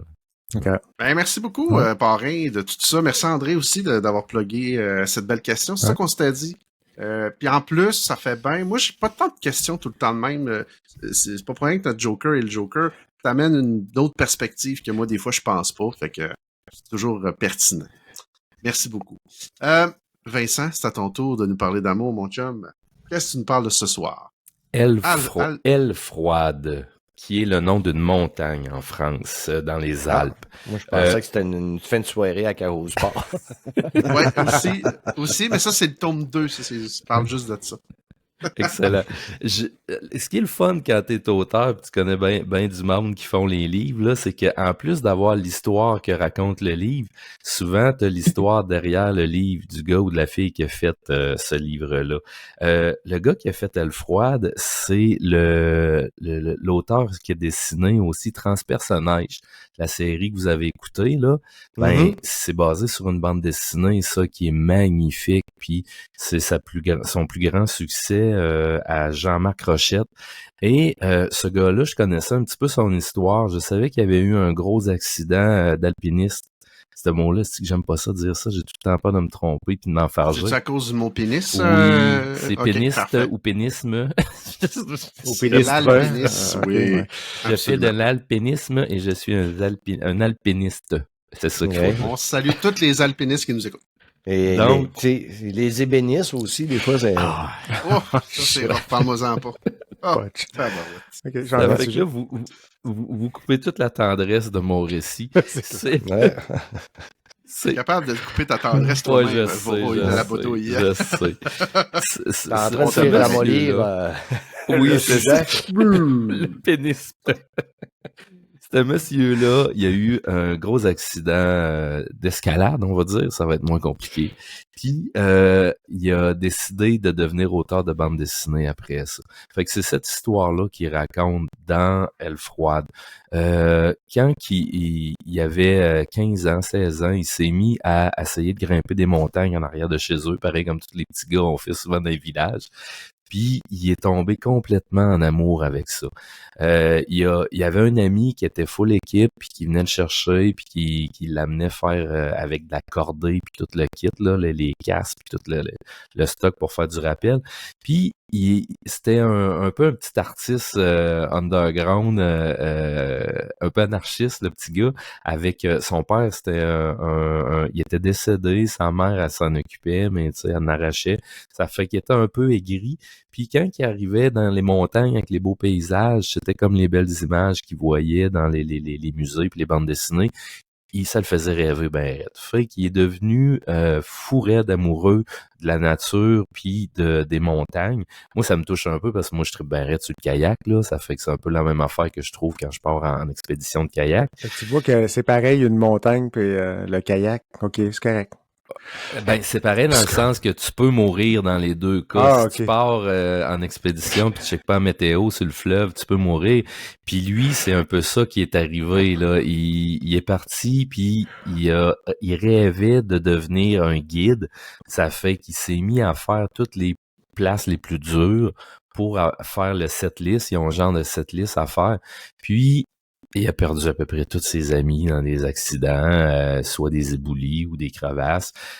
C'était des fous, là, puis tu voyais qu'il était jeune, puis qu'il était un peu extrême. Puis qui essayait de battre les records, puis le faire le plus vite possible, puis le plus de montées dans la journée. Donc, ça fait x10 pour les accidents là, aussi. Là. Ça fait que quand il est arrivé un peu plus vieux, puis après avoir passé plusieurs partenaires d'escalade, on voit tout ça est raconté, là, on voit toutes ces aventures-là. C'est ça qui est le fun. La bande dessinée fait 300 pages quasiment, là. Puis ça raconte toutes ces aventures d'escalade. Puis à la fin, ben on la voit, moi je le savais un peu parce que ce livre-là, moi je me le suis fait donner par le libraire de son village. Quand je suis arrivé pour dédicacer dans la librairie qui était dans la ville où lui habite, le libraire me dit « Hey, tu connais-tu, on en a un auteur de bande dessinée ici, il dessine plus, il fait juste de la peinture, puis il reste en ermite dans le haut de la montagne là-bas, là, mais il dit c'est le gars qui a fait ci, puis ça. » Je dis « Ah ben oui, je sais qui. » Puis là, il me dit regarde son dernier livre, ça raconte sa vie. Puis ça, je savais même pas que ce livre-là existait. Ça fait qu'il m'a donné ce livre-là, puis j'ai lu ça cet après-midi. C'est vraiment touchant parce que quand tu connais le gars, puis tu connais l'accident qu'il a eu, il a reçu une roche en pleine face en montant de montagne. Il était full équipe avec son casque puis tout, mais la roche, elle y a kické dans le devant de la face. Elle a quasiment arraché toute, défaite la mâchoire, il a perdu toutes ses dents quasiment. Puis il a été obligé de refaire un peu sa vie. Puis c'est tout ça qu'il raconte là-dedans. Puis quand il y a eu cet accident-là, il a dit, il était en train de tomber, puis il pensait qu'il était mort, là. Puis son regret, c'était « Chris, j'ai jamais été auteur de bande dessinée. » Il a même pas pensé à « Je serai jamais guide. » Il a dit « J'ai jamais été auteur de bande dessinée. » Ça fait qu'après ça, il s'est mis à dessiner, puis il a été publié par des revues mythiques, là, comme l'Écho des Savanes. Puis il a écrit, il a dessiné personnage, la bande dessinée que je vous dis qui est bien meilleure que la série. Mais la série est pas pire pareil, là, les premières saisons, mais la bande dessinée est bien meilleure. Ça fait que c'est un bonhomme qui a eu une carrière hallucinante, puis je savais pas qu'il avait eu un parcours comme ça hallucinant. Il s'est tout à refait de faire la face, puis en tout cas, c'est assez inspirant quand même comme récit, même s'il y a un peu de longueur, parce que quand tu tombes dans des récits intimistes de 300 pages, là, ben des fois tu tombes dans des moments un peu plus lents, là, un peu comme quand tu lis un gros manga, puis qu'il y a 15 pages d'un goéland qui s'envole, là. Ils sont en train de détruire la planète pendant 8 pages de temps. Puis c'est ça. C'est ça. Pendant qu'ils détruisent la planète. C'est ça. Ah, c'est cool. Mais moi, j'aime ça, les bandes dessinées qui sont autobiographiques. Justement, tu sais, j'avais parlé de Nérobel oui. Dans le dernier épisode. Puis c'est ce genre de bande dessinée-là qui me fait triper puis qui vient me parler pas mal. C'est sûr que le nombre de pages me fait reculer de 2 pas. Ouais, mais c'est ce qu'on appelle du roman graphique. C'est du 3-4 cases par page. C'est ça la différence entre les deux. Oui, il faut pas capoter. Ça, le Lyonda que j'ai là, c'est pas du roman graphique. Tandis que, mettons, un comic book versus l'autre, là, comic book va être c'est ça, c'est le nombre de cases qui fait la longueur de la lecture. Parce que je le disais, j'avais une rencontre cette semaine d'auteurs avec plein d'autres gens dans une librairie, puis il y en a souvent qui nous parlent des romans graphiques. Je leur dis, bande dessinée traditionnelle, 50 pages, 10 cases par page, ou un roman graphique de 150 pages à 3 cases par page. C'est du pareil au même. C'est le même nombre de cases, c'est le même nombre de bulles. T'as beau penser que c'est plus intellectuel de lire un roman graphique de 150 pages, mais non, ça reste le même récit, là. Au final. Ouais. Ah, ben c'est super, super intéressant, Vince. Puis ça, dans le fond, c'est un one-shot, one-deal. T'as eu, c'est un livre ce que le libraire me disait, le gars fait des peintures chez eux, puis il a tellement eu des grands succès aussi, il a plus besoin, d'après moi, de dessiner, là, mais quand il a vendu les droits pour Transpersonnage, ça a dû clore le dossier, là, j'ai plus besoin de travailler. Ouais, probablement. Fait que super intéressant, Vince. Merci beaucoup. Ça ferait quasiment le tour, en fait, de nos sujets et du podcast. Avant de quitter, j'ai demandé à nos auditeurs et à nos gens sur Facebook de nous poser quelques questions. Et là, à mon habitude, j'ai fermé, bien sûr, la page et je n'ai plus aucune idée. Je dois aller la chercher. Tu me fais tellement penser à quelqu'un. Oui, je me demande qui. Ce sera peut-être notre parrain. Il était à bonne école. Ouais. J'ai posé l'avantage du montage. Oui, c'est ça. Oui, on n'est pas des triple A, hein, fait que Tarlou. Philippe Roberge nous pose la question Metroid ou Castlevania? Hey, Castlevania 100 000 à l'heure, Metroid, je tente à haïr ça et aimer ça. Je sais qu'ils ont basé toutes c'est eux qui ont starté le genre. Ils étaient là avant Castlevania, mais il y a tellement de bouts frustrants dans ce jeu-là, puis difficiles. Puis la map est tout croche, il y a pas de porte, tu sais jamais où tu t'en vas, faire le double saut, le triple saut, c'est infaisable. Le premier Metroid que je parle, Castlevania Castlevania est arrivé après ça avec la version toute polie, toute belle, fait que moi j'adore Symphony of the Night, là, pour moi c'est le plus grand Metroidvania du monde. Brad, toi, je sais que t'es pas... Je sais pas, hein, t'as-tu déjà fait un Metroid? J'ai pas de culture, pas en tout de Metroid, puis j'ai une culture grosse de même de Castlevania. Ma plus grosse culture de Castlevania, c'est les séries Netflix. Mais ils sont excellents d'ailleurs. En jouant à Moonscar présentement cette semaine, je me suis dit, je vais aller tâter du Castlevania. Je vais aller tu sais que Symphony of the Night, c'est l'ancêtre de Dark Souls, de Demon's Souls. Là. On te l'a dit ici, Movie Mike, Demon's Souls, c'est Castlevania Symphony of the Night en 3D. C'est pas mal plus facile, par exemple. À part peut-être un boss que je penserais qui est... En tout cas, un espèce de gros boss très gros, doré, avec une genre de un que j'avais joué, mais je me souviens pas si c'était sur Nintendo 64 ou PlayStation 1, mais il était en 3D. Ouais, les Castlevania en 3D sur 64, ça suçait big time. Ouais, j'avais pas joué longtemps. Non. Mais il y en a eu un aussi sur la Xbox 360. Tu te rappelles, André, on avait joué à ça, nous autres. Puis, attends un peu. Avant ça, il y en a un sur PlayStation 2 qui s'appelait Lament of Innocence. Castlevania, il y avait pas Kojima même qui avait travaillé sur ce jeu-là. Oui, hein? Mais avant ça, t'avais Curse of Darkness. Okay. Curse of Darkness aussi, qui est des personnages qui sont l'inspiration même de la série de Netflix. Entre autres, les Demon Forger, voyons, les... Devil Forge Master espèce de tarlouse. Oui, puis les tabarnouches de nom. Mais bref, toute ce lore-là, ça a commencé aussi avec Symphony of the Night, Lament of Innocence, Curse of Darkness. Puis là, après ça, oui, si on parle des 3D, il y a eu celui qui a été co-fait par Kojima. Puis le deuxième, ça a été co-fait par le boucher de Blainville.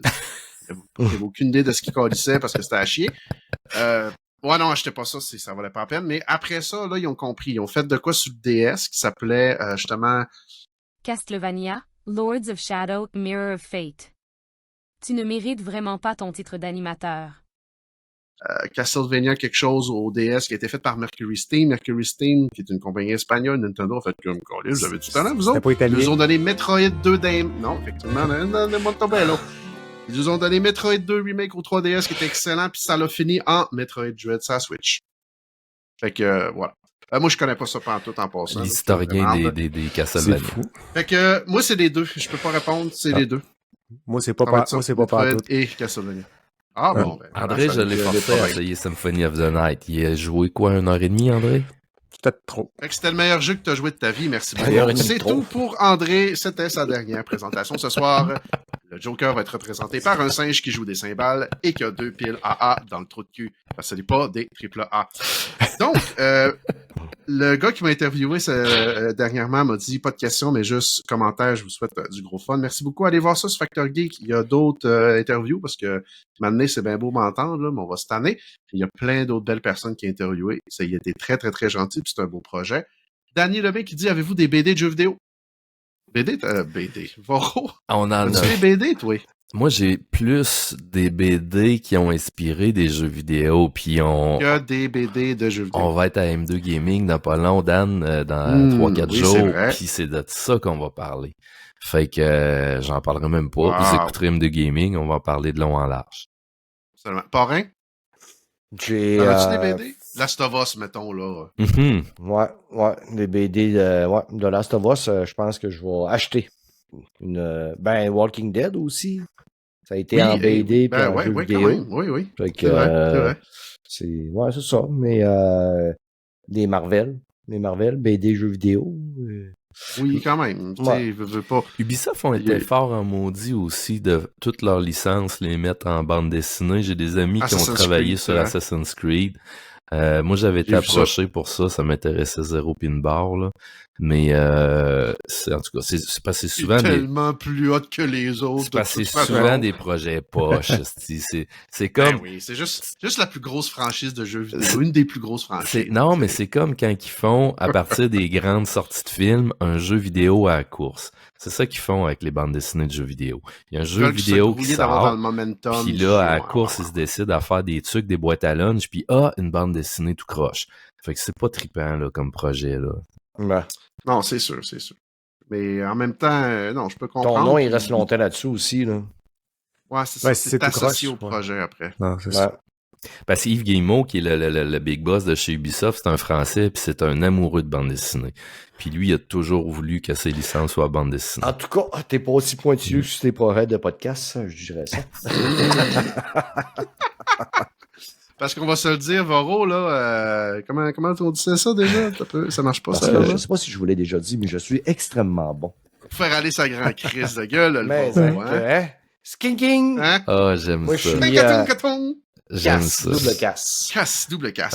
Ouais. Julien Vachon qui nous dit, aimez-vous les jeux du genre Full Throttle, Dig, Indiana Jones and the Fate of Atlantis? Si oui, avez-vous joué à un jeu similaire ces temps-ci à me conseiller?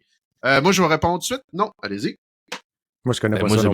J'ai même pas compris la question. J'ai même pas la règle d'Indiana Jones. Donc, ce que je disais, c'est aimez-vous des jeux du genre Full Throttle? Full Throttle, c'était des pointés-cliqués. Je sais pas si ça vous dit quelque chose, oui. Full Throttle. Après ça, Dig, j'ai aucune idée c'est quoi. Indiana Jones and the Fate of Atlantis, j'imagine que c'est un pointé-cliqué. Fait que la question, c'est, aimez-vous ça, les pointés-cliqués? Puis en avez-vous à me conseiller? Non. Non, malheureusement. J'ai joué à ça quand j'étais flow, mais sinon, ça fait longtemps que j'ai pas retouché à ça. J'étais à la même place. Space Quest. Space Quest dans le temps de Windows 98. Larry, je sais pas quoi. Le jeu sur Larry. Ouais. On espérait t'asseoir une fille tout nue en 3 pixels. Ouais, Phasmo, ça, c'était comme semi-horreur, semi en temps réel. Il y avait des humains, des acteurs là-dedans. Ouais, c'était troublant, ça. Myst, c'était un point and click aussi, là. Oui, j'ai joué à Myst. Puis l'autre, le jeu qui était fait par l'auteur de bande dessinée, Siberia, ça a l'air que c'était cœur, hein. Il y a eu 1, 2, 3. Le gars, il a travaillé sur les triplettes de Belleville, je pense. En tout cas, il a travaillé sur plein de gros projets. Puis, La mer Zone, ça dit quoi, Vince? C'est une de ces séries de bande dessinée. La mer jaune. La mer Zone, c'est un jeu. Ouais. Ok, je savais même pas que c'était une de ces séries de bande dessinée. Je sais parce que moi, j'ai joué à ça quand j'étais petit cul, puis c'était comme une espèce de cité perdue. Il fallait que tu trouves. C'était très à la Myst. Moi, tout ce que je me souviens, c'était le voice acting qui était un peu à chier. Tu cliquais sur un vieux bonhomme, puis il était comme la mer Zone. Mais Siberia, Talbot, il en parle tout le temps. Il en parlait énormément dans le temps. C'était un de ses bons chums. Il est resté au Québec, l'auteur de bande dessinée, pendant qu'il travaillait sur ses jeux vidéo. Puis c'est du hyper beau point and click, là. Pour ceux qui aiment ça, Siberia, c'est acheter ça. Bon, mais je ne connais pas ça, puis je ne jouerai pas à ça non plus parce que c'est vraiment pas ma tasse de thé. Alors voilà. Fait que c'est ce qui ferait le tour, messieurs, de cet épisode-là. On est à 1h30 quand même. On s'est bien gargarisé de Gorgoton et la rate. Merci beaucoup à mon beau Brad Ouellet. Tu sais qu'on t'aime d'amour, Brad. J'espère que tu vas revenir sur le show pour nous parler d'indie. Tu es en ce moment en changement dans ta vie. Je te souhaite du succès. Je te souhaite que ça se passe bien. Moi, j'ai ça pour mourir des hosties de déménagement. Fait que je t'envoie toute mon énergie. Parce que Dieu seul sait que moi, ça m'en prendrait. J'ai déménagé beaucoup trop souvent dans ma vie. J'ai appris dans mon déménagement, dans celui-là, là, que tu sais, j'avais beaucoup de statuts, là. J'avais tout gardé les boîtes, puis tout remballé ça, là. C'est long. Un peu de la main. Là, je suis de même, je vais-tu en racheter d'autres? Parce que quand c'est le temps de les emballer. Ça ne tente pas de les emballer, c'est long. De manière, hein, de penser à ça, que je vais avoir à toutes les redéballer, là, quand je vais arriver là-bas, là. Je pense que je vais mettre des freins à mes ardeurs d'achat de statuts. Bah, écoute, ou tu peux les revendre, hein, ils vont déjà être emballés, ça va te faire un peu de cash, puis tu n'auras pas à les remettre, non. Ouais. Mais, ouais, je comprends aussi, moi, j'avais des babelles pas mal, j'en ai vendu beaucoup. Puis justement, tu sais, tous mes jeux rétro, des collections, je mettais ça là-dedans, j'étais comme, oh mon Dieu, c'est long comme ça se peut pas, mais bon. Après ça, c'était un mal pour un bien. André, merci beaucoup. André, on va te retrouver maintenant en tant que Joker. On va sortir notre petite carte de temps à autre. Tu vas être notre bouche-trou, on va se le dire. Tu vas être notre tapis qu'on va s'essuyer. On avait dit Joker, on avait dit Tu vas être notre Joker qu'on va adorer, détester, bien entendu. Et puis André, il est à Montmagny, hein. Ça fait que vous serez pas loin, là. Steph, tu seras pas loin, mais que j'aille voir mon chum André, on va aller voir Goulet, c'est sûr, puis on va être une gang à tanner, là. Ouais. J'espère bien. On ira te voir à ta nouvelle job aussi. On ira te tanner là. Excellent. Fait que je voulais prendre aussi un petit 2 secondes et demie écart pour remercier notre belle communauté. On est rendu à 100 likes sur Facebook. C'est cool. On va se faire un petit sharing juste pour... non, pas en tout. Boy, c'est pas ça pas en tout. Merci. Fait que on a un beau petit succès. Merci beaucoup à ceux qui nous écrivent sur YouTube, entre autres Mando Québec. Il y a Pascal Laniel, m'en allait dire Daniel, il m'aimera pas, qui nous a écrit, qui nous a découvert. Oui, c'est quelqu'un qui m'a écrit. On voyait vraiment que c'était la Montebello de la Paparagita. On leur part à toutes les fois. On leur craint à toutes les fois. Puis, après ça, il y a Elder FB qui disait: Dan, si t'as trippé sur Dead Cells, as-tu essayé le jeu de Prince de Perse présentement en Early Access sur Steam? Tu vas vraiment aimer ça, c'est fait par la gang de Dead Cells. Oui, j'ai vu des vidéos, malheureusement, c'est sur Steam. Puis mon ordinateur là, est à peu près au même pouvoir qu'en ce moment là, que la Switch 1 actuellement. Je fais juste un podcast puis il y a chaud. Fait que même si c'est un jeu indie, je vais rarement sur mon PC à cette heure. Fait que non, mec, qui sorte justement de son accès anticipé, je vais définitivement lui donner un go. C'est un genre de roguelike, mais Prince de Perse, ça m'intéresse beaucoup. Fait que bref, là, il y a une compagnie qui m'a écrit. Une compagnie de jeux indie que je vais vous parler dans le futur. Et on dit on veut pas que vous parlez de nos affaires, vous êtes des Stop imitate the Italians, you racist. Votre chèque est dans la malle. Non, c'est ça, c'est notre première collaboration. En fait, c'est le premier jeu qu'on va recevoir en tant que podcasteur. Je suis très content de ça. J'ai évidemment pas eu assez d'informations pour vous en parler, puis ils sont vraiment sont en train d'enlever les bugs. Ils m'ont dit qu'ils allaient m'envoyer une copie. Soit que je vais l'envoyer à notre Joker officiel, à Vincent, et sinon, je vais la prendre comme un champion, puis je vais vous en parler dans un futur proche. Fait que oui, puis ils nous ont vraiment envoyé un petit kit de press. C'était la première fois que je recevais ça. J'étais à l'opéra, je me sens important, mais dans le fond, non, je suis encore, et je serai toujours un andouille de la pire espèce. Donc, merci beaucoup tout le monde de nous avoir, de nous écouter pour vrai en grand nombre. Je suis encore surpris qu'en 2 mois, on ait amassé autant de pas triple AE. Puis continuez à aller nous liker sur Facebook, à aller nous liker sur YouTube, puis sur toutes les sacrements de plateformes que je me suis fendu le derrière pour être.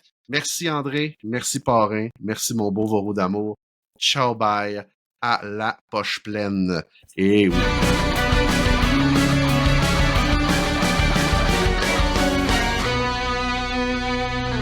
Hey, c'est un beau nouveau terme, ça, les pas triple AE. Ouais, pas triple AE. C'est moi qui ai inventé ça. Fait que m'a dit comme Parrain quand il finit, c'est fait, les gars. C'était pas si pire que ça quand même. Hein? C'était un peu n'importe quoi. Ça a roulé, ouais. Moi, ça a chié surtout là, avec mon Internet. Là. Tout bout de ça marquait, tu te reconnectes, là. Fait, le pire, là, c'est que ça m'avait fait ça avec Arcade Québec à un moment donné. Okay. Puis j'ai été obligé de recommencer. On a été obligé de déplacer le podcast. Le podcast à cause de ça. Ouais, mais tu vas voir, ça paraîtra pas sur l'enregistrement parce que quand tu me dis, je pense, Vorolag. Moi, je suis plus là des fois, arrête. Ouais, quand t'es plus là, oui, quand mais. Quand t'es sorti, on a bien fait ça, tu vas voir. On a bien fait ça.